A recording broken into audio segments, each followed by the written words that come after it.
Welcome, everyone, to the Everything Show, episode 337. I am your host, Matrix Lord 212, and I'm with Steampunk Star Raisin. What's up, bro? Hey, of AmberStreet.com. All right, how you been? I'm okay, as best I can be. Yeah. What have you been up to on the weekends? Anything interesting? I've got a new Diesel Punk show.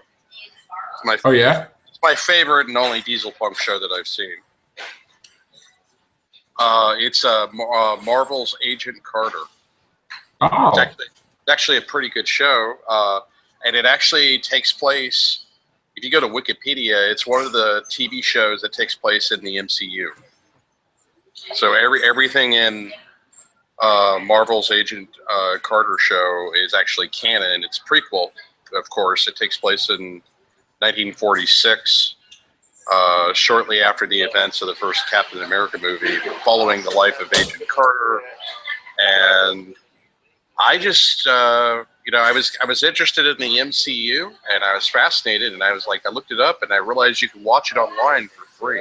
Yeah. You have to watch a bunch of commercials, but it's actually a pretty good show, and it's got a lot of diesel punk elements in it. I saw up to episode 2. I really enjoyed it, but I've been so busy I haven't been able to finish it. I think the first season's 8 episodes, correct? Yeah, unfortunately, if you wait too long, they only let you watch the last few episodes. So I've seen episodes 4 through 7, and if maybe the next day I'll watch the season finale.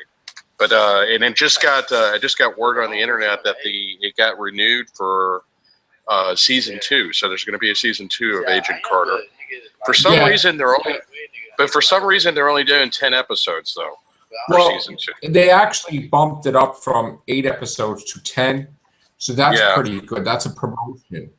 But I think that Agent Carter, we've seen her appear in Agent of Ultron, so that was really awesome. Yeah, she appeared in a cameo, but she wasn't really there. It was just it was a hallucination. And she will appear in Captain America: Civil War. Supposedly it will be the funeral for Agent Carter, because in this time she's very old. Yeah, it should be very sad because Captain America had feelings for her, and he never got to fulfill a relationship like he wanted to have with her. So he's still young, like he never left, and she's old and dying. So yeah, that should be pretty sad. Right, and she liked him, he liked her. It was like both a mutual thing. Well, the British actress, she's a pretty good actress, and she kicks ass, and it's a pretty badass show. I was pleasantly surprised. I actually like it better than Agents of S.H.I.E.L.D. Agents of S.H.I.E.L.D., are you still there, Joe? Yes. Okay, you blacked out for a second. This is weird doing the show with only 2 people. I'm used to a bunch of people being on here. I know, but it gives you more time to talk, though. Okay, fair enough. Agents. I've been watching that. You can watch that for free as well online on the internet. I've been watching Agents of S.H.I.E.L.D., but I have mediocre feelings about Agents of S.H.I.E.L.D. I find it kind of the storyline kind of hokey, and some of the characters in Agents of S.H.I.E.L.D. I find the way you have characters that like try to kill you and double cross you, and then you're best friends again, and then they double cross you again, and it just some of the characterizations of Agents of S.H.I.E.L.D. to me seemed a little bit unbelievable. But I'm still entertained by it. I wouldn't say Agents of S.H.I.E.L.D. is a great show, but it's an entertaining show, and I do watch it. But I definitely like Agent Carter's show a lot better than Agents. Do you find that Agents of S.H.I.E.L.D. looks like the wow factor? Like they look to like stir up the audience, and they throw the characters in a blender, make them good, make them bad, make them traitor, make them savior, all kinds of different things. They'll throw Deathlock in it. They'll make Coulson be revived by an alien blood or something. They'll make this one an Inhuman. They'll make this one a superhero, a supervillain. Do you think like they're just like playing ping pong with just trying to hold the audience's attention, but they're overdoing it where they're just making the show like unrecognizable, where you just don't know what the hell is happening. Well, he's trying to make it unpredictable, but it ends up just being unbelievable. It's like, you know, you got like Agent Ward, he betrayed them, and then he's back on their team for a short time. Then, of course, he betrays them again. And I'm like, well, if you know, all the horrible things he did, why would you even have him on the show? And then there's like one agent, she gets shot in the back of the spinal cord, and then miraculously she survives, and apparently she's not even paralyzed. She's like an Inhuman or something, right? Or no? Well, no, it's a blonde. I missed a few episodes from season 2. I don't know if she's Inhuman. It's the blonde-haired agent. Okay. Ward in part 1 of the season final, he had her captive, and it was like an unbelievable Batman, like 1960s Batman like scenario. He's like, he's got a grudge against her, but he's going to tie her up and put a weapon on auto fire that the first person that comes through the door she gets to watch die. And it's like, if you got that much of a grudge against her, why wouldn't you just kill her? Right. And then she gets shot. They actually show where she gets shot. She gets shot like at the top of the spine. So even if she did survive, she should be paralyzed from the neck down. But apparently they were able to not only revive her, but she's not even paralyzed. That to me seemed a little bit unbelievable. But I mean, it's still an entertaining show. And I saw the season finale for season 2 of Agents of S.H.I.E.L.D. and it ends on a cliffhanger. I mean, it's entertaining. I find it a bit cheesy at times and a bit unbelievable. That's all. Right. It's funny how you talk about S.H.I.E.L.D. I just recently took my son Joseph to Avengers Station in Times Square. Well, in Times Square in the city, and they have all like these S.H.I.E.L.D. sets, the Captain America costume, the Iron Man costume. You know, all the characters, the Avengers and Agents of S.H.I.E.L.D. It's like all mixed in together. They give you like these ID cards that you're an agent of S.H.I.E.L.D.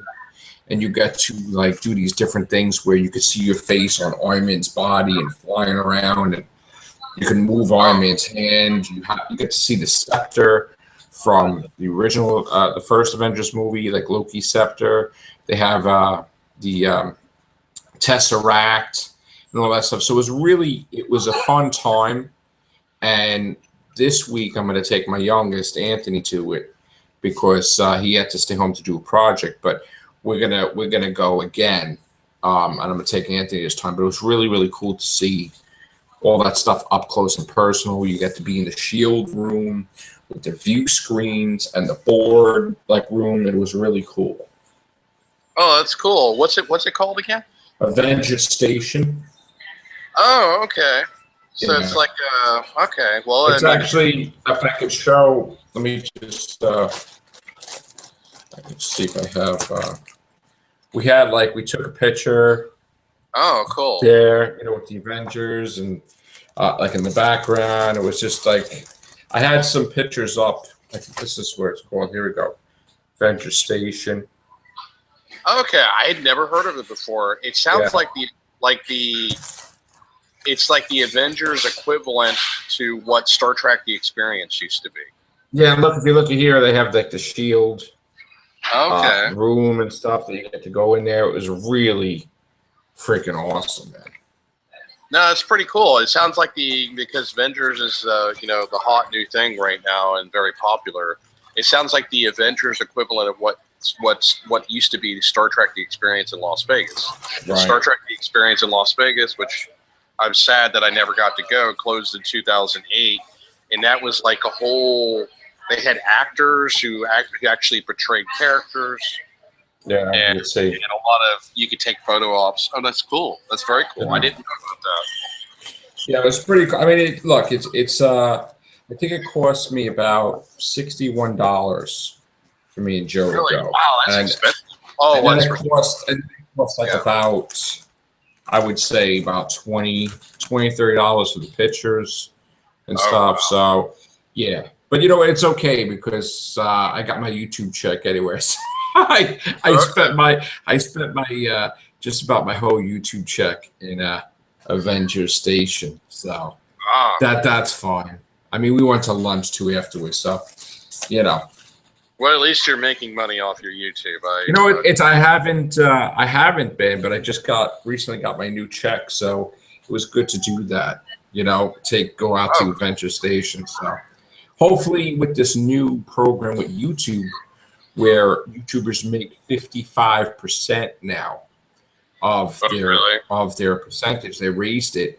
Hopefully, I can get a check in less than like this time. It took like a year and a month. Hopefully, I can get checks back to normal like it used to be, or even better.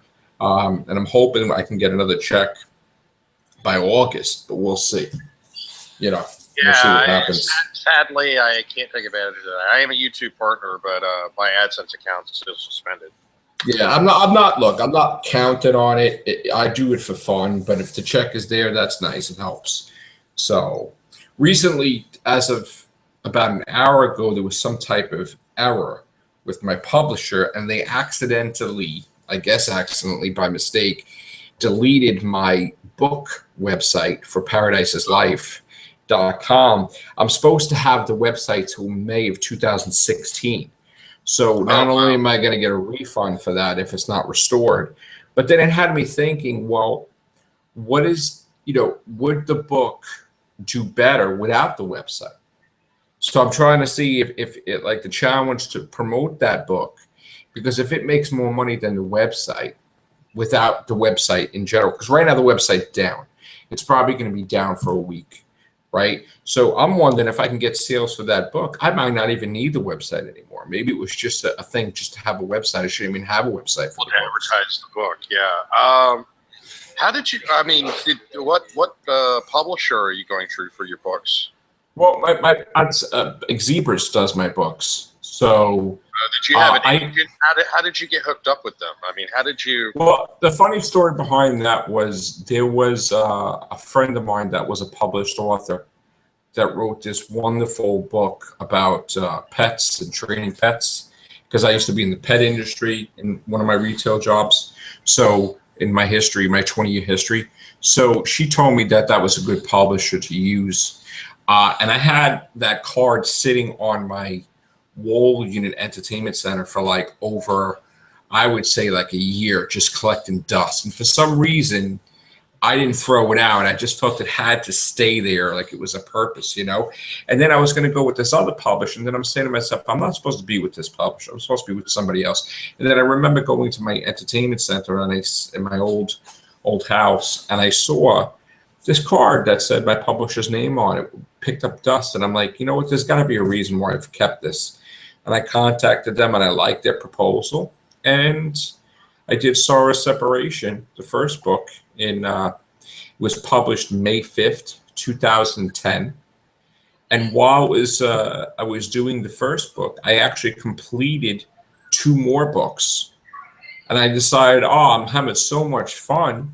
This is something I always dreamed of doing, that I just went on and did the other 2. And I just kept, I just loved the experience. I loved creating something wonderful like that. Just not only just the book, but the intro, the back of the book, the cover design, the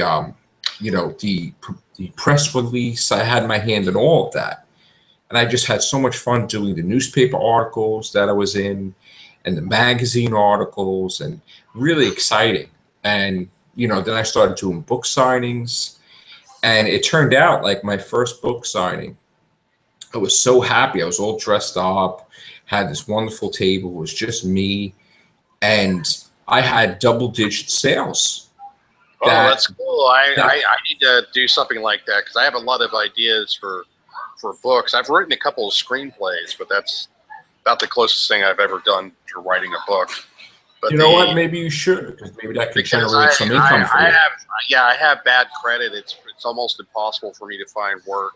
I have horrible credit. I have the worst credit myself right now. I think I need to focus more on being back on self-employed, because I waste hours a week just filling out resumes and are emailing applications, and I never hear anything back. So I got to focus. The good thing about my publishing now is I have direct deposit, so no more snail mail stuff. I mean, if I get a royalty, it goes right in my bank, and that could be good for you too, because it'll go right in your bank if you do a book. Maybe that could be a thing for you at some point in time in the future. Yeah, I also gotta go to. I'm gonna try to go to this week. I'm gonna try to go to YouTube Space, LA. See if I can talk to anybody in Google management about getting my AdSense account restored.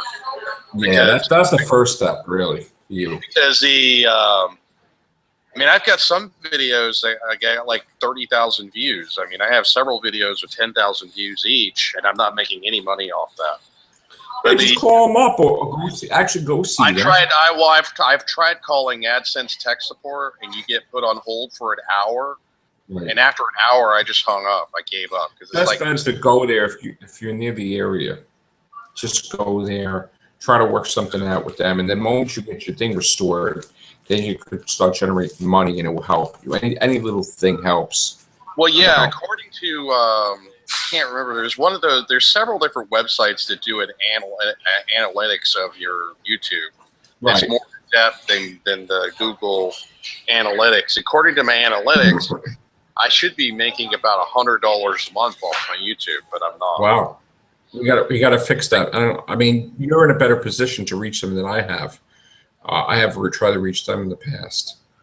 Well, yeah. I mean, you get about 10,000. I get about on average between 8,000 and 10,000 views per month. That's for all 500 videos. Right. And the average.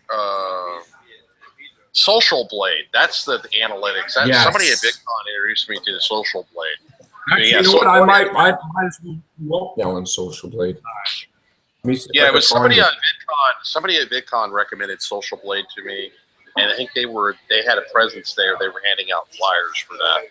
But yeah, according to Social Blade, I should be making about $100 a month if I had my AdSense enabled. So yeah, that's one of my top priorities. Try to get that restored. See if you're on here. So where's Gloria? Where's some of the other people tonight?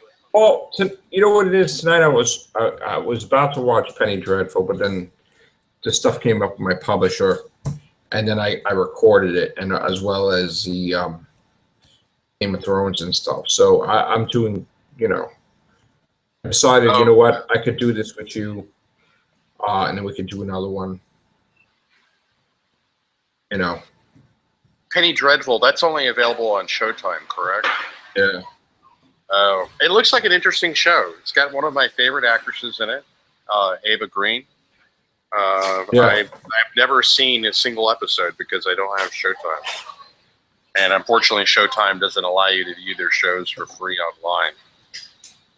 You got to have some kind of cable account. I'm trying to find my Social Blade thing. Because hold on, let me see where it is. Social Blade.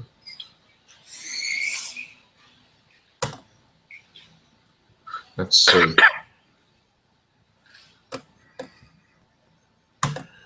I have to look at this later because it's not. I can't look it up this way. Yeah, I'll look you up later on Social Blade and see what the story is. With your, how much money you should be making. Yeah, the last I checked, it was roughly about $100 a month. I mean, yeah. I have some very popular. Well, I shouldn't say very popular because 34,000 views is my most popular video, and that's not exactly, in modern scheme of things, a popular video would be millions of views. But I have some moderately popular videos that get a lot of views, and it's mainly either celebrity interviews, like I did the interview with John Ross Bowie. That's my most popular video right now because he's an actor from Big Bang Theory. That's the main reason why that got so many views. And our scantily clad women. I mean, that's why a lot of people think that, or I shouldn't say a lot, but I've had a few people accuse me of being a pervert for interviewing scantily clad women. But it's like they're there at the convention, they purposely want to draw attention to themselves, and that's part of the reason why I interview them, because I know it gets me more views. Yeah, I would not pay attention to these people who say those things about you because they don't know the real you. You know what I'm saying? It's like they're making accusations. You know, I know you're not like that. That's you know, you don't. It doesn't matter what people think. Yeah, no. Yeah. You know, it's a shame though that people just judge like that. But hey, what time do you guys close tonight? 10? Okay, just making sure. so, all right. I guess. Okay, go ahead. We'll talk off there. I'll look you up on that. As for everything else, did you actually wait a minute before we go? Did you see the original Poltergeist? Yeah, a long time ago. Did you like it? I used to, but my opinions have changed. That was so long ago. I saw that when I was like a teenager, and I think last time I saw even part of Poltergeist was like 10 years ago, and I kind of, as an adult, I kind of feel that it's kind of cheesy. I used to be a fan, but I wouldn't consider myself a fan of it anymore. I think they're rebooting it, right? Yeah, they basically did. And that's the whole thing. I liked it, but I felt that the original was better, basically. Oh, you've seen the reboot? Yes, I have. I haven't seen the reboot. I have very little money to go to the movies, so I only rarely go to the movies anymore. The last movie I saw was Avengers, and that was one of only 2 movies I saw this year. Right. But and Avengers was mainly the main reason why I went and saw that movie was because I felt like it would benefit my YouTube channel, because a lot of people like movie reviews on YouTube. They like seeing people's opinions. So I went mainly just so I could do a movie review from a YouTube channel. Oh, okay. Yeah, I liked it, but it was shorter than the original. And I sold about, when I was at the Avengers premiere at El Capitan, I sold about $10 in bags and boards. So I made a tiny bit of money off that. Because at the El Capitan Theater, with your movie ticket, they were giving away a limited edition collectible comic variant cover. And that they had limited print of like 1,500 copies.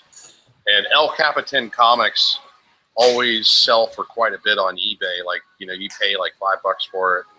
You end up, you could sell it on eBay for 30 or 40 bucks. So I had a clever idea when I went to the Avengers premiere. Was I brought a bunch of bags and boards, which I don't need anymore because I had already sold my entire comic book collection. And I was selling them for $1 each. And amazingly, I had a number of people that took me up on it because they were giving away these free collectible comics, but you had no bag or board or no way to protect it, like while you're watching the movie. And, if you know anything about comic book collecting, it's, it doesn't take much to take a comic book from near mint to fine condition. All it takes is just a slight, wrinkling of the spine. And so I actually turned that into a slight money-making opportunity. I think I'm going to do the same thing for Ant-Man. Because El Capitan is owned by Disney, and they premiere a lot of Marvel movies there. When Ant-Man premieres in July, there's going to be another special collectible Ant-Man comic released, limited edition, only in that movie theater in Hollywood. And I'm going to go sell bags and boards at the premiere. Oh, good. It's something I can only do once in a while to make a tiny bit of money, but it's an idea I came up with. It seemed to have worked. But, Okay. I think Ant-Man's the only other Marvel movie coming out this year. I don't think that there's any other Marvel movies coming out this year. That's it, pretty much. From Marvel this year. The only thing I wished was I wish that they had. I wish the Ant-Man movie had come out before the new Avengers movie, so that Ant-Man could have been one of the Avengers, and they could have stuck with the original storyline where Hank Pym is the guy that created Ultron. But whatever. They got to switch it up for the movies, I guess. Yeah. While I got you on here, before we go, I'll give some box office numbers, if I could. Let's see here. What did what? Okay, Tomorrowland. Right now, we don't have the exact total. They have it at 9,737,000. But again, the figures are too. Also, it bombed. So Well, Tomorrowland. so far, the figures are actually early because they don't, because of the Memorial Day weekend, we won't have a grasp of it until But probably. if it's already late Sunday and they're still saying it's only grossed $9 million, that's pretty bad for opening week. That is pretty bad. Pitch Perfect is doing fantastic. Has 135 million already in. I'm also going to look at Poltergeist. I've only seen the trailer to Tomorrowland, but I could tell from the trailer I probably wouldn't like the movie. It seemed very contrived.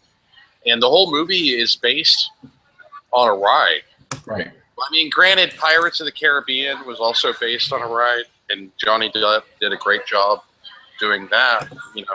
That's a rare exception. But most of the time when Disney does movies that the only premise is a ride, it ends up being a very weak story.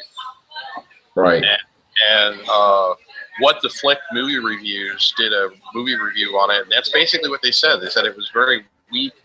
They said it had a really good premise, it had really good potential, but they didn't really explain the premise very well, and the storyline was very weak. Yeah, other movies, Poltergeist made about 9,350,000. Mad Max did another 6,745. Age of Ultron did another 5,356,000. Now, to look up Age of Ultron in general, that movie right now, let's see here. I'll tell you overall, it has in 1,159,026,000 in. It's in the top 10 of all time. Age of Ultron. So, well, it was pretty entertaining. It was a good movie. It just wasn't as good as the first Avengers. It was a good movie, in my opinion. Yeah, I didn't realize it hit. That's $1 billion domestically. No. Domestically, it did 388 million. Oh, okay. So 1 billion globally. Okay. Yes, globally. I think the first. I think the first Avengers movie did 1.5 billion globally. You did like about. Yeah. Well, actually, let me just hold on a second. I'll look that up. The original Avengers. Okay, the original Avengers did globally 1,518,000,000. Well, that's what I said. 1.5 billion. Okay, so a little bit more than 1.5 billion. But that's what Avengers did, but the second one is not close to that yet. Well, I mean, it's what week? So the new Mad Max movie hasn't done well either. No, it has. Oh, it has. Mad Max, How much is the new Mad Max made? I was just curious. It made about let me see, 135 million already. Now, okay, so it was number one at the box office last weekend. I'm not I'm sure about number one, but it's been making money. It's 70 million here and 65 million overseas, but they're saying those numbers are changing because of the extra long weekend that we have for Memorial Day. So that's surprising that it's actually making money. It's surprising to me for two reasons. I didn't like the trailer. Right. Based on the trailer, it looked terrible. And it's been so long between the third Mad Max movie and the fourth one, and that was one problem I had with it. It's been a long time. And then it's just no Mel Gibson. So, they got somebody else. They actually got the guy from Nemesis. I think his name is Tom Hardy or whatever his name is. They got the guy from Nemesis who played the villain in Star Trek Nemesis playing Mad Max. And he just doesn't look or sound like Mad Max to me. And the studio did greenlight the next one called Man Mac Wasteland, and that's going to be going into production. Plus, he signed for another 2 more. So Well, it's the same, and it's the same writer who wrote the original Mad Max. right, I believe so, yes. Yeah, it's the same screenwriter, same story writer, the same creator. So I guess because it's a sequel that only takes place like a few years later, they didn't want to have an elder Mel Gibson. And rumor has it that Mel Gibson's kind of crazy now. Well, everybody's a little mad sometimes, I guess. A little crazy. Yeah. Yeah, so if I can quote Norman Bates. Well, he had just a weird. He had Mel Gibson. His career has been hurt because he had. Oh, somebody else is joining us. James. He had a meltdown at a police stop. Mel Gibson did, and he also had one of his, I think his ex-wife or something. Yeah, that's a long time ago, but he has been in movies like Machete, Kills Again, or something like that. And I've seen it as movie. I recommend it. I don't recommend it. That movie is crap. What's that, Machete? Oh yeah, Machete Kills. Machete Kills. Really? It's a spoof. Yeah, I know, bro. Then the Star Wars thing now, that would have killed it for me right there. How you doing, James? I'm fantastic. Cool, bro. Good to see you, man. You too. Have you seen Poltergeist? Oh yeah, I like it. It's pretty good. Yeah, the original or the new one? I like the new one. You like the new one, right? Yeah, they got better practical effects that go along with Yeah. it. Yeah, I liked it too. We went to see that on Saturday. So, I was just telling Steampunk that I went to Avengers Station.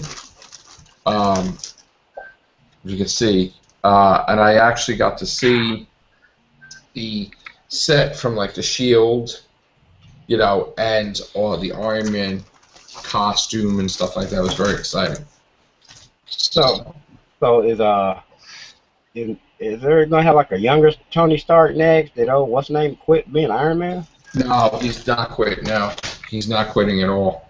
Okay, He's semi-quit. He's not fully quit. He's still on for Captain America. Robert Downey Jr. Well, is he's still on. almost done filming. They're almost done filming Captain America. Yeah, they're filming Captain America: Civil War, which Iron Man plays a major role in that. But he did turn down Iron Man 4.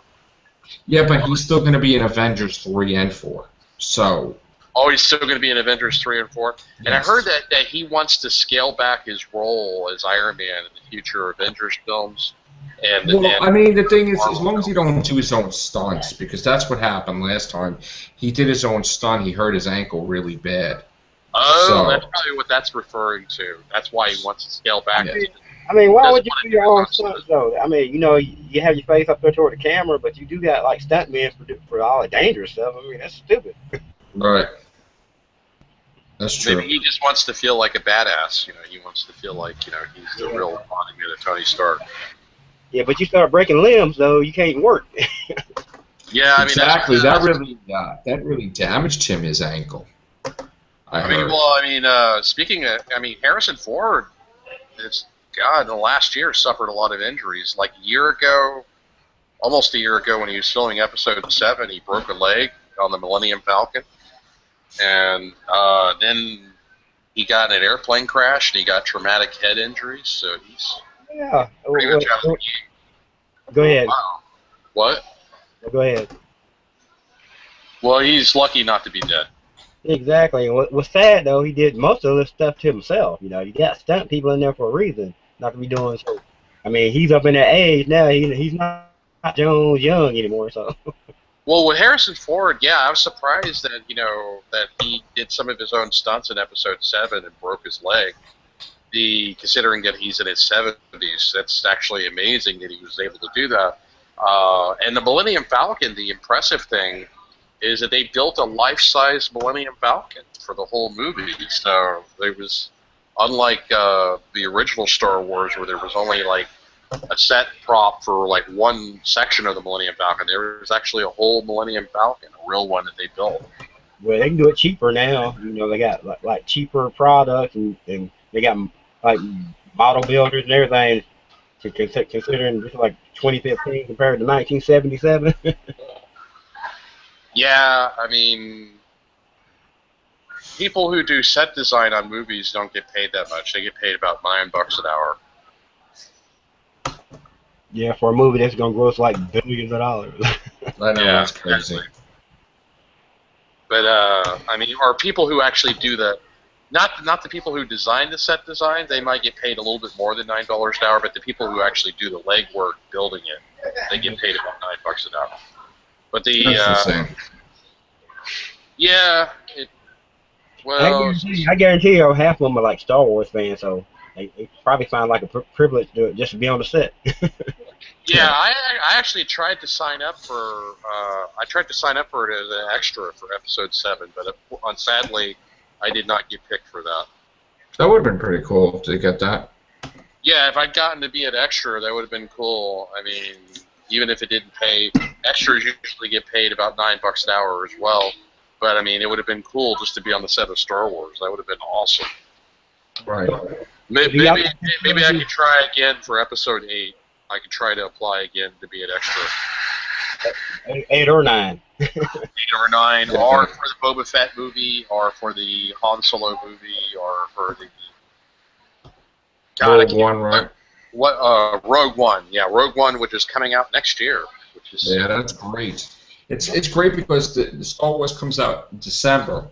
Yeah. And like 6 months later, that comes out. Oh yeah. So like, how great is that? No, it should be an interesting dynamic. I mean, it's going to be a prequel movie, live action that takes place between episodes 3 and 4, from the point of view of the Rebel Alliance trying to steal the Death Star plans. And from what I understand, is they're not going to focus on on Rogue One. They're not going to focus on the Force that much. It's going to focus on just ordinary characters that don't have any special abilities. It's going to be like a Star Wars war movie. So it should be interesting.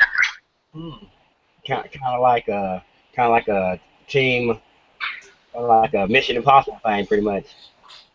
Without the Force But better than Mission Impossible. Daniel, Jacob, Hi. Hello. what's up, guys? How are you? Good, fantastic. A little. Like the shirt, Daniel. Thanks. Is this an everything show, by the way? Yes, it is, sir. Okay, I've got to make an amazing announcement. I got a shout out for the Galaxy Man show by 2 home and away actors, Australian actors. No! Yep, for the Galaxy Man show, and they were actually really nice about it too. Like, it was really awesome and everything. Yeah! That's awesome, bro. Yeah. You gotta send me the link. I'll watch that. That's Yeah, hot. well, I think I sent you it in the chat, the private. Actually, I'll send you it now. Yeah, I apologize. On the weekend, you know, I'm away, and I was actually at Avengers Station. Oh, wow. And I actually will show you guys a picture. Hold on, from Avengers Station. You're gonna be like, oh my god. I don't know if I think I shared it on Google Plus, this stuff, but let me just see if I could get it now. Again. I just sent you guys a shout I don't know if you guys can see that, but Oh yeah. this is like Iron Man's. That's an Iron Man armor in there. Oh, cool. Okay. Oh, wow. And then there's another one there. I don't know if you can see it. Oh. And then they have the hand. My son was with the Iron Man hand, which was cool. Really good. Oh. So, One question, guys. One question. Who is gonna be the new freaking Spider-Man for Civil War? we don't. It's not. He's not signed yet. Well, if you that's fascinating. I'm glad that that was due to the, I think that bringing Spider-Man into the MCU was due to the influence of Joss Whedon. If you look on the Wikipedia page for the MCU, there's an untitled Spider-Man film that's supposed to be coming out next year. Animated. It's animated? Well, Is it animated? No. Actually, the of the Spider-Man movies is going to be, I think, Spider-Man the next Avenger or something like that, because he's going to try out for the Avengers. Well, I thought they were supposed to do a new Spider-Man movie that was live action, rebooting Yeah, it. he's going to be in it. Yet again. Right, he's going to be in it, and I think some of the Avengers are going to be in the Spider-Man movie. And he's going to be trying out for the Avengers and have to deal with his own personal villains. Okay, Untitled Spider-Man. Go ahead. I think it's the next Avenger. It's considered part of Marvel. Okay, the MCU has 3 Untitled Spider-Man films set for release July 28th, 2017. Well, that's the Spider-Man movie, and then in 2018 it's going to be an animated Spider-Man movie. Okay, is that going to take place in the MCU? Yes, it's actually taking the place of the Sinister Six spot that was supposed to be. They were supposed to have a Sinister Six movie. I don't see an animated Spider-Man film listed in the MCU. Actually, let me get the article while you're talking. Okay. And just talk about something. Let me just find it. Well, I'm looking here. You got films, Phase 1. You got Iron. This is everything that's listed as part of the MCU universe. Iron Man, Incredible Hulk, Iron Man 2, Thor, Captain America: First Avenger, Marvel's The Avengers, Iron Man 3, Thor: The Dark World, Captain America: Winter Soldier, Guardians of the Galaxy, Avengers: Age of Ultron, Ant-Man, Captain America: Civil War. These are now future films that have yet to come out. Doctor Strange, Guardians of the Galaxy 2, Untitled Spider-Man film, Thor: Ragnarok, Avengers: Infinity War Part 1, Black Panther. That would be cool doing a Black Panther movie. What about the Defenders? I'm getting to that. These are movies. Captain Marvel, Avengers: Infinity War Part 2, Inhumans. That would be cool doing an Inhumans movie. Now to MCU TV series. These are TV series that take place in the MCU. Marvel's Agents of S.H.I.E.L.D., of course, and Marvel's Agent Carter. And Marvel's Daredevil, which is only on Netflix, which just apparently got renewed for Season 2. And they're supposed to be coming out this year another weird TV movie. I'm not familiar with this character. Marvel's AKA Jessica Jones, supposed to come out this year on Netflix. Yeah, Jessica Jones is good. Okay. Yep. I've never read the comic, but I looked it up. And then Luke Cage, which is coming out next year, and Iron Fist. Yep. Iron Fist, which is yet to be announced, and Marvel's Defenders. The Defenders movie is supposed to be coming out on Netflix, but that's yet to be announced when the release date. I'll tell you right now, Steampunk, the best comic movie right now is The Flash. Hands down, it's The Flash. The TV series? Yeah. I don't have cable television, so I have not been able to watch it. Is there any way to watch that online? Yeah, it's awesome. It's an awesome show. Download it. Can you guys see this? Oh, yeah. Okay, so it's been announced They've had animated movies before, but does that animated movie take place in the theater. It's going to be in the theater. It's but does going it to take be place in the MCU though?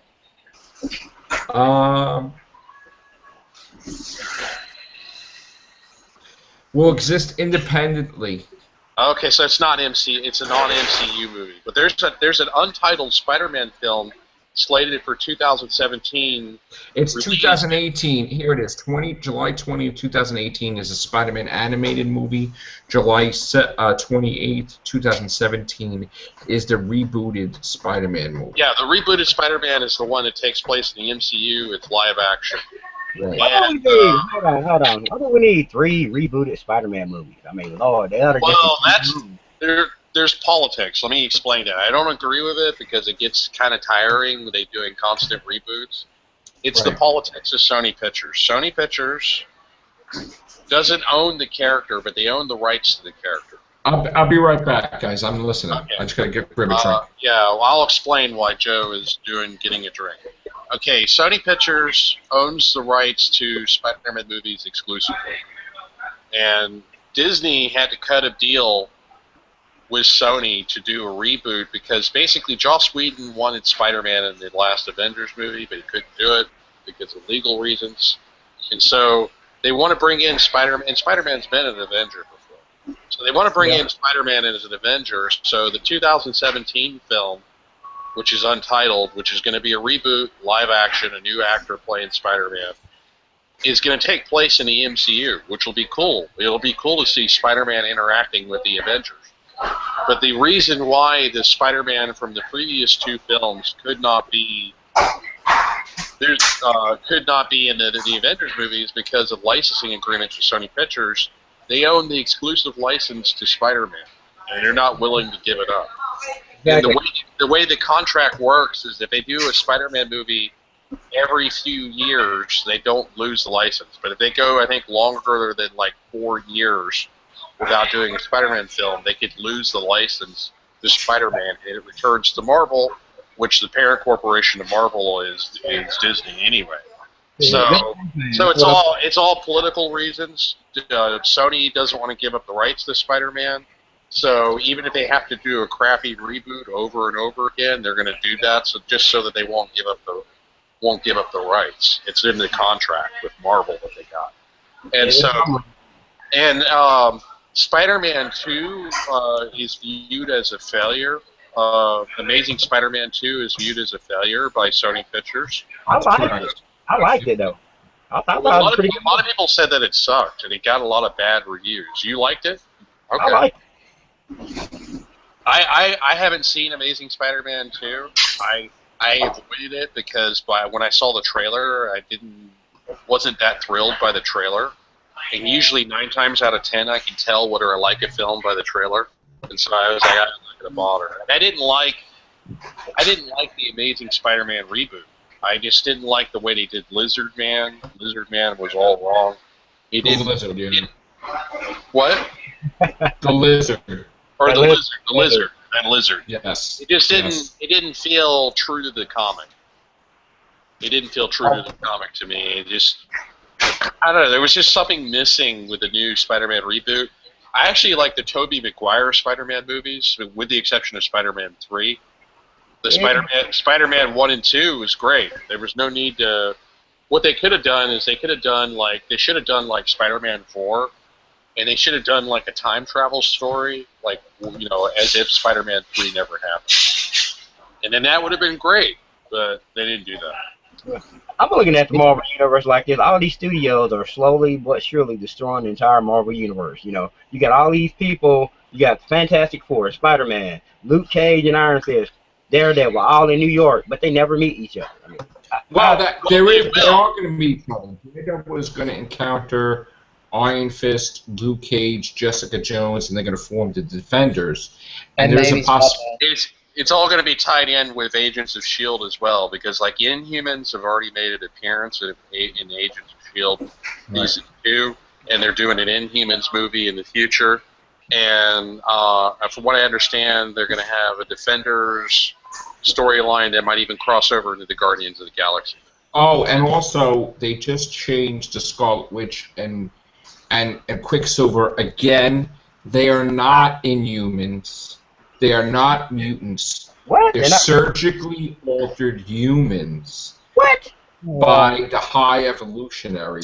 So they totally screwed them up again. Not only did they screw them up a couple months ago, saying that Magneto was not their father and that they're not mutants, but now they're not even Inhumans. They're just humans.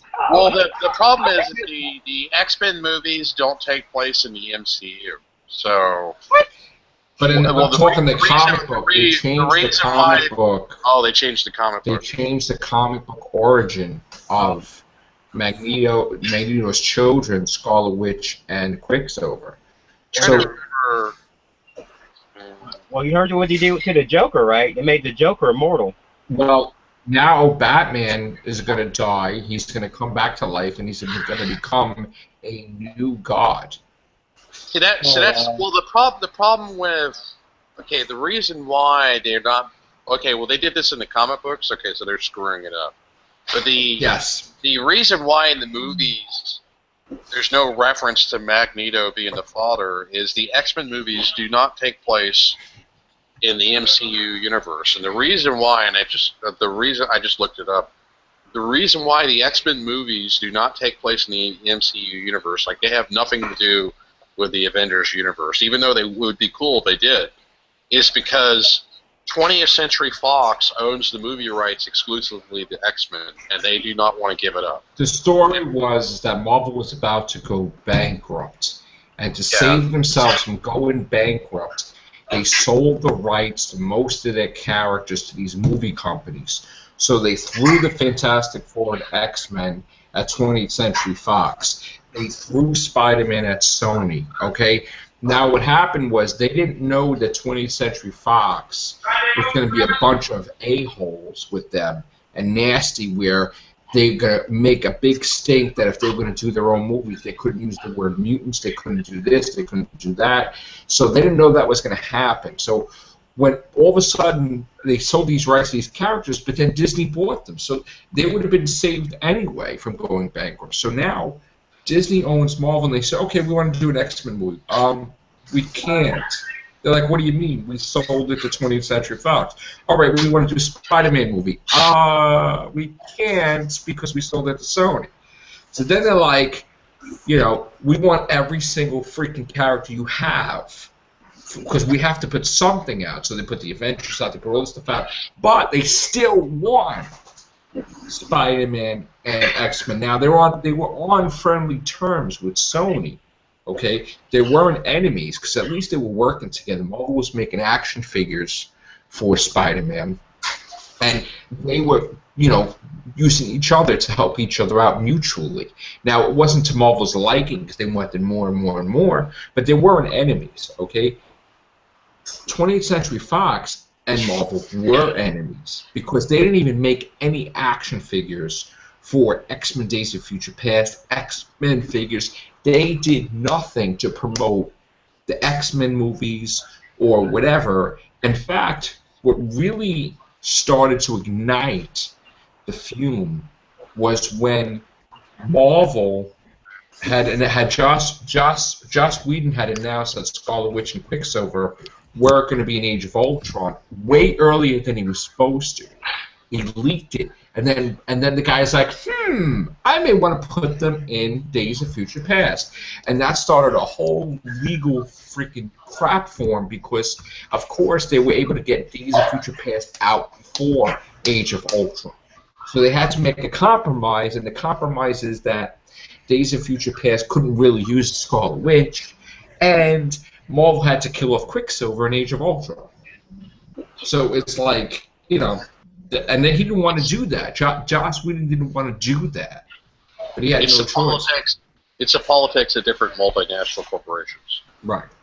I'm looking like this. I'm looking like this. If they want the fans movie dollars, give the fans what they want. If you want me to, I think the fans would love to see X-Men crossover with Avengers. It would be that awesome. was supposed to be Hugh Jackman's final movie as Wolverine, X-Men vs. Avengers. But they're not going to do it because 20th Century Fox doesn't want to cooperate. They're both fighting each other. They're both. I thought I was gonna do an Old Man Logan or something. I guess. See, Marvel went too far. Marvel went way too far. Marvel was celebrating their 75th anniversary, and they didn't have any of the characters that basically made them famous. They didn't promote the Fantastic Four in their comics. They didn't promote X-Men. What they did was they had Cyclops kill Professor X. They had Wolverine die. They had Deadpool die. They killed the off. They're killing off the Fantastic Four. They're killing off all the characters that are connected to 20th Century Fox, and that is terrible. That's beyond belief. Marvel right now is in a state of total crap because if you look at what they're doing, they are so saturating the market with garbage. Just here on Secret Wars, there's like 1 million Thors. Okay, who gives a crap? How boring is that? That you have like thousands of Thors in the same room. How did they explain that? I thought there was only one hammer. Oh, is it like the parallel universes? The parallel universes? You have Thors, you have Hulks, you have Spider-Mans. They're going too far. It's parallel universes. They're going way too far. They Chris, actually I bet you didn't. overstepped on the line with this. And That fans are looks going to get so pissed cool. off. Well, Marvel, as far as printed comic forms, is in its dying throes. I mean, Marvel is making more money off doing movies than it is Well, actually. Marvel Universe is comic going to be books. completely destroyed in a couple of months. And DC Universe has been a blow up. Well, I mean, comic book readership has been in a decline since 1993. I mean, the comic book readership peaked in the 60s. I talked to Chris Claremont. He was one of the premier. What now? This Oh. was Secret Wars. Yeah, well, I talked to Chris Claremont. He's one of the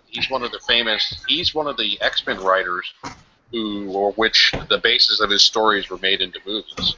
I actually interviewed him at Long Beach Comic Expo. But anyway, the Chris Claremont, yeah, he was telling me, he's like, yeah, comic book sales peaked in the early 60s. In the early 60s, a bestseller in comic books sold about 1 million copies. But Oh, he goes, you're lucky if a bestseller sells 30,000.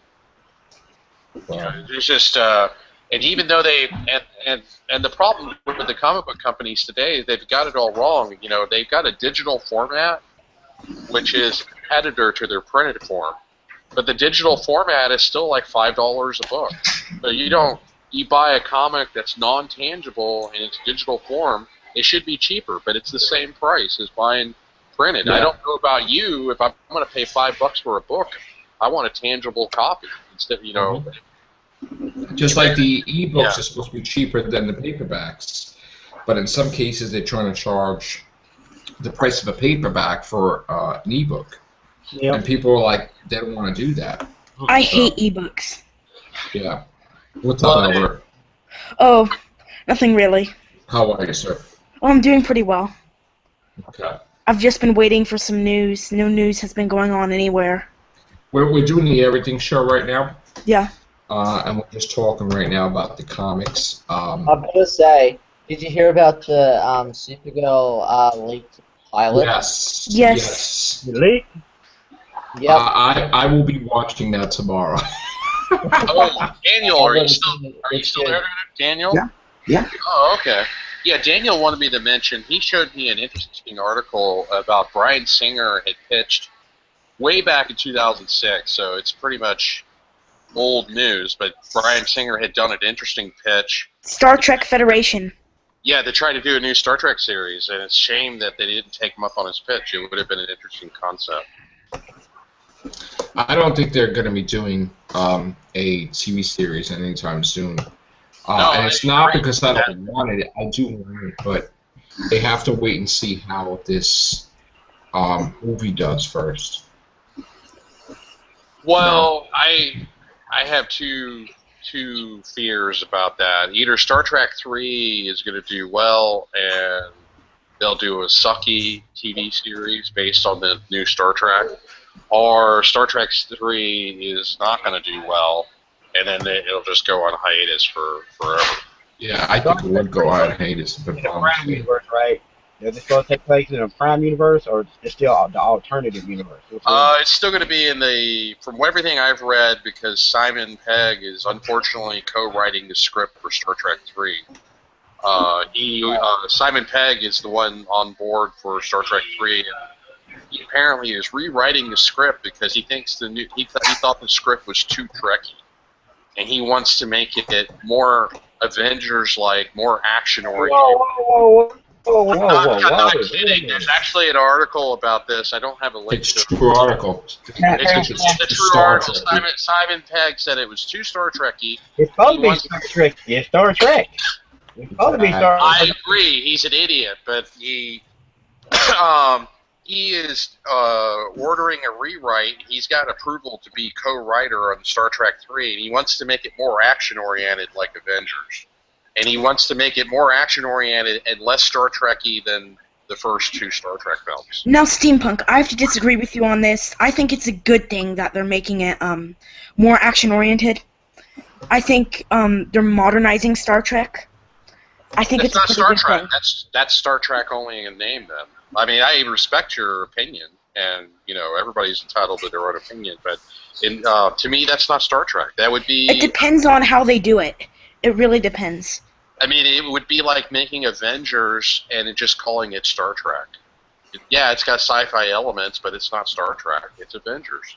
Me too. I love the idea that you're going to make it less Star Trek. I'm like, yeah, boy. Yeah. But a lot of people. I mean, go ahead. I'll let you get yours in. What a lot of people fail to forget is that Star Trek needed a reboot to freshen things up. But the second movie showed that people are rejecting the reboot. Into Darkness, they rejected it. Yep. Star Trek Into Darkness is rated by fans as the worst Star Trek movie of all time. Yeah, I don't understand why. And I'm one of them, actually. I'm one of them too. It was terrible. I love Into Darkness. Especially that time where Spock is like, cool, and I'm like, that's not Spock. That's like a parody. Spock is not supposed to have an emotional response like that. But, it's like a rip-off of the Wrath of Khan anyway, pretty much. It is basically. It was like, I mean, I'm laughing back on it now. I mean, I'm like remembering it as a bad memory, and I'm laughing at this bad memory because I can't, because I've passed it. I'll never see Star Trek Into Darkness again. But it was terrible. It was terrible. Again, Star Trek Into Darkness is a reboot. It's a reboot. Actually, it's not a reboot. It's supposed to be the whole purpose of creating a new universe. A new timeline is to create new stuff. They said that when they did the Star Trek movie in 2009.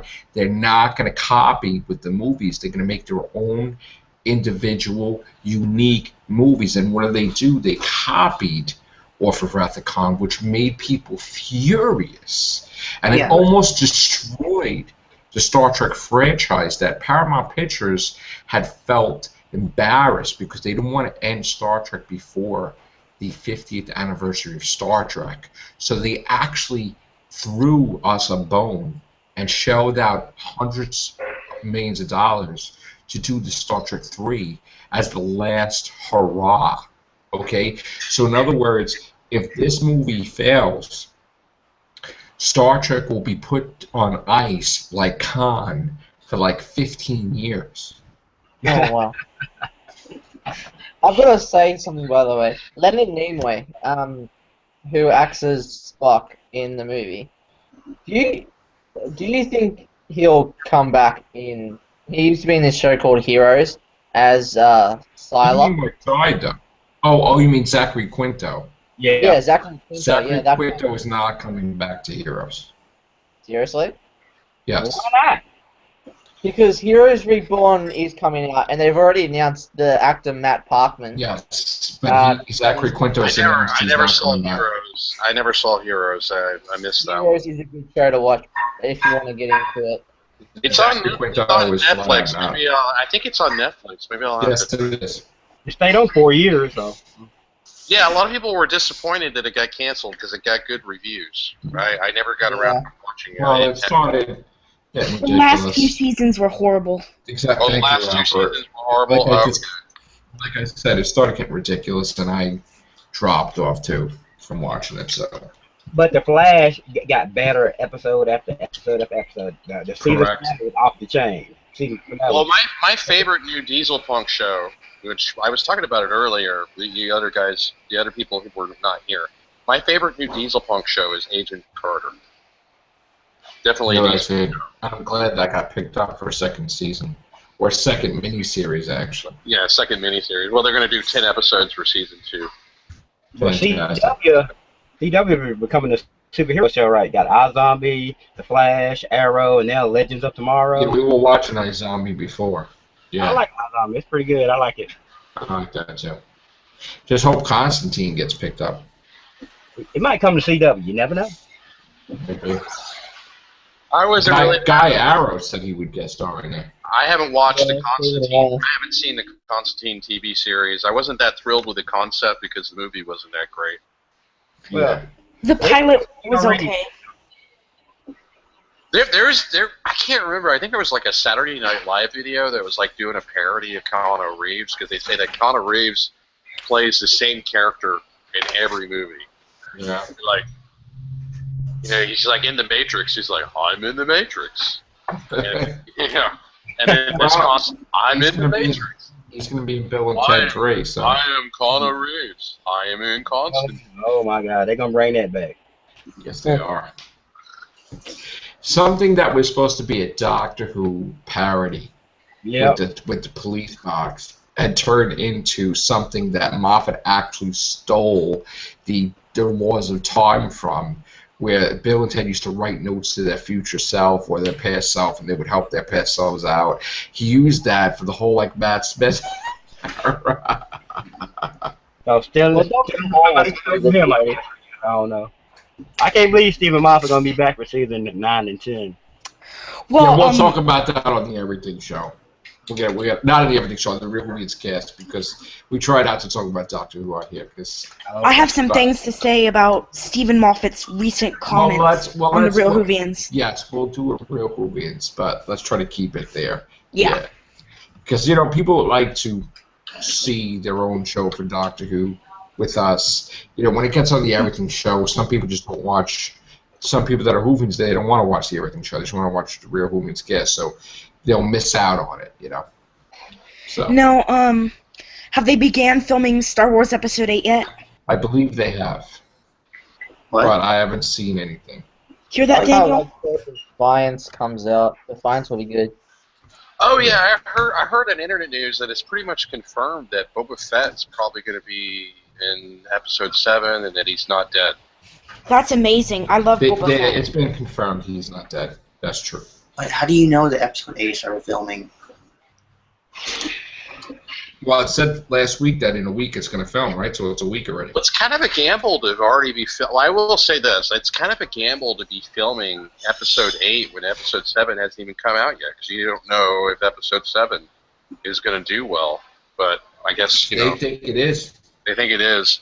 The Because only thing I'm worried about is I heard that the runtime is short. Huh? Let me give you some sci-fi nerd trivia. See how many people. I heard that the length of The Force Awakens is not as big as we think it is. It's not going to be 3 hours. It's not going to be 2.5 hours. It may not even be 2 hours. Well, You Joe, may have a Star Wars movie that's an hour and a half. Joe, think of it like this: it's quality over quantity. Not necessarily. Let me give you some asked people here on the guests on this cast if did they know there was a Star Wars movie that bombed at the box office. It's one of 8 Star Wars films that was released and it bombed. And it was the last Star Wars film to come out. You know which film that is? Revenge of the Sith didn't bomb. No, the Clone Wars movie bombed. Clone Wars was not technically a movie. It was a movie. It was released at the box office. It played in the theaters. It was a movie. What are you talking about? The animated? The animated Clone Wars movie. It grossed, I think, like $66 million, something like that. That was a spin-off. That was not in theaters, as far as I know. No, it was in theaters. I saw an opening. It was in theaters. But that might have been just for I'll look that up right now. Actually. No, it was in theaters. It was. I remember back in 2008 going to see that movie. But that's actually not correct. The actual Star Wars movie that bombed was the 3D version of The Phantom Menace. Yeah. That made like $3 million or something. Well, I saw that one too. That's just an extension of the original Phantom Menace, which did really well. I'm not talking about. That's not a standalone movie. I'm talking about it was a standalone movie that premiered in theaters, that was released in theaters as a standalone movie. Granted, it was released as an advertisement to advertise the Clone Wars TV series that was going to come out. So it was kind of like a TV pilot, but it was a movie that was released in theaters, and it didn't do that well. It did not do that well at the box office. I thought it was a good movie. I saw it. I liked it. But it didn't do that well, and it's in theory say that it was a Star Wars movie that bombed. That's all I'm saying. It was released in August 15, 2008. 68 million. They refused to say how much it cost to make. what I understand, it lost money because the Clone Wars animated series, the movie as well as the TV series, is all CGI. It's purposely animated cartoonish to make it look like a cartoon, but it's actually CGI, and it's pretty expensive to hire animators, and it's pretty expensive to hire people who know how to use 3D Studio Max to animate that stuff. And so from what I understand, it's actually the only Star Wars movie that actually lost money. And Star I Wars, really like this though. I mean, Go but ahead, it was a good movie. I think the reason why people didn't go to see it when it came out is because it looked like a cartoon, and people didn't take it as seriously because they're used to their Star Wars movies being all live action. Yeah. But here's the problem with studios, with sci-fi movies and superhero movies. When you start getting away from the source material, that's when you run into major problems. And like with Sony, you know. And then I mean, the you know, the Star Wars Holiday Special was a made-for-TV movie that was meant to be a TV pilot that also bombed, but it didn't bomb at the box office. It bombed in ratings. I'm hoping once George Lucas dies that they'll do a digital. Oh my God! I'm hoping. Why I don't hope he dies, but everybody's going to die. Wow, this cast just got a little bit more darker. Yeah, that's. We're all he gonna sold pass the away, but rights I mean, to I hope Disney. when that day comes, when George Lucas is yeah, gone, we got Dark Knight now. when George Lucas is gone, I hope that they will release the holiday special as a That digital. will never happen, ever. Well, the Boba Fett cartoon was actually pretty good. If you could just like edit out the 5-minute Boba Fett cartoon, that's like good as a mini. 5 minutes of her steampunk. You're out of there. 5 minutes. Yeah, 5 minutes. Yeah. 5 minutes. Well, I mean, technically they close in 22 minutes, but I guess 5 minutes until the internet goes down. Right. What I can do is, down if you guys are going to do another podcast, I can walk to McDonald's. They have free Wi-Fi there, but they don't have power plug-ins. But I can just run off my battery. I think we'll do another one, right, guys? Or Yeah. Okay. Yeah. Okay. I can just run off my battery. we'll give you 10 minutes to do that. Okay. All right. We'll stay off air, and we'll come on. We'll do the Real Hoovians cast, right? Yeah, Or you want to do it? send me a link on the Facebooker. Okay. All right. Face crook. I gotta say, I know. I purposely mispronounced that because Yes. I was being silly. Yes, Daniel. What do you have to say? No, just like some people say, I'll see you on the YouTubes. No, it's YouTube, not YouTube. I said face crook. Oh, Facebook. Daniel, what do you have to say? I gotta say, I am so excited about Simon Pegg's comments, even though a lot of people aren't. I am so excited. This means more action. Set your phaser to kill. You know, just anything is possible. Oh my God, this is gonna be so awesome. What's going to be so awesome? What? Star Trek Simon 13 Pegg's comments. Beyond, whatever. Star Trek Pegasus or Cop? Oh. Vegas, they got a new ship. This is gonna be sweet. I'm lost. Daniel, you do realize that this event in Star Trek history with Simon Pegg could signal the suspension of Star Trek for 15 years. You do realize that? Oh my God. You are how old right now, Daniel? 28. Okay, so you'll be 43. 43 till Star Trek comes back. 43 years old. I don't think this will bomb because it's what everybody wants. It's out there. It's space. All I know is I remember Simon Pegg saying to the fans to go themselves back in the day. So yeah. So you know what? We'll find out. And the Star Trek fans have spoken out against Into Darkness. They will speak out against Star Trek Beyond if they don't like it. They will kill their own show their own movie franchise if they don't like it. Fans never underestimate the power of the fans.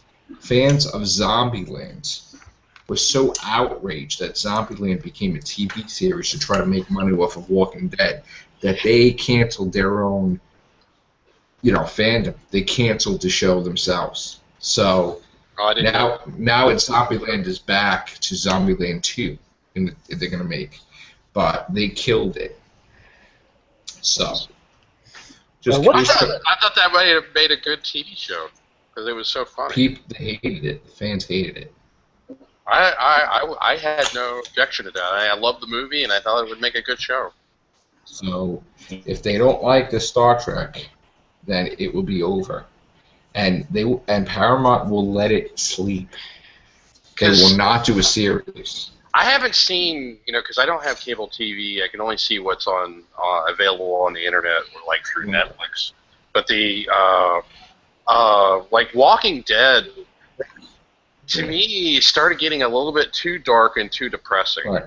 It just seemed very depressing as a show towards the end of season 4. I do want to say before you have to go, Steampunk. Okay. I do want to say, 'cause I know you got to go in 2 minutes, but Daniel, by what I'm saying is I'm not going against you at all in any way, shape, or form. I'm just saying that Simon Pegg has already pissed off the fans by telling them to go themselves, and I don't want to use that language here. So I'm just going to say that hopefully it's going to be good where we all enjoy it, and we'll have an open mind that we'll love it, but we'll have to wait and see. But you can't say it's too Star Trek-y if it's called Star Trek. Just like you can't make Star Wars something other than Star Wars.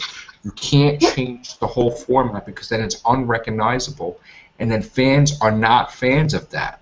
You understand? Yeah. When you try to make Into Darkness a copy of Wrath of Khan, fans flipped out. They will flip out if this is not resembling Star Trek. They don't want to see another space movie. They want to see a Star Trek movie. That's what they're coming for the 50th anniversary of Star Trek, is to see a Star Trek movie. If they go in there and if they see Spock like making out with Uhura and screaming and yelling, and Kirk looking like Wolverine with Khan blood where he has a healing factor, they're going to get pissed off. Okay? It's not going to work. If they see Kirk killing every single planet or shooting every single thing without talking to them, and this ridiculousness, they're not going to like it. It's about exploring. It's not Star Wars. It's about exploring strange new worlds, to seek out new life and new civilizations, to boldly go where no man has gone before, not to blow up everything. Aren't you the one saying you want to see a mirror universe war? I want to see a mirror universe movie, but I'm saying it doesn't have to be like gore, gore, gore, blood, blood, blood. It could be a mirror, mirror movie. Hmm. And if you remember the mirror, mirror universe was original Star Trek, it wasn't like gore, blood, everything. It was pretty damn cool. Well, just, And even the Enterprise one was pretty cool, and the Deep Space Nine one was pretty cool to both. So I think that, this is not Star Wars, it's Star Trek. So at the end of the day, the fans will speak out. They need to bring back Cisco. Need to bring back Cisco, though. Bring back Cisco. The closest thing there's ever been to a Mirror Universe movie was season 4, 2-part episode of Enterprise. That was actually pretty. That was it kind of felt like a standalone movie because it didn't tie in to the regular universe. It was its own little thing, little side project. So, except for the ship, though. The ship was from the main. It's from the future. Yes. Well, yeah. I mean, it was from the future, from the Star Trek Prime universe. Which means if we catch up to it, that Star Trek Prime universe should have an altered or more advanced technology than the Star Trek Prime universe. Like, they should be like 100 years ahead of them. Exactly. Or 200 years ahead of them.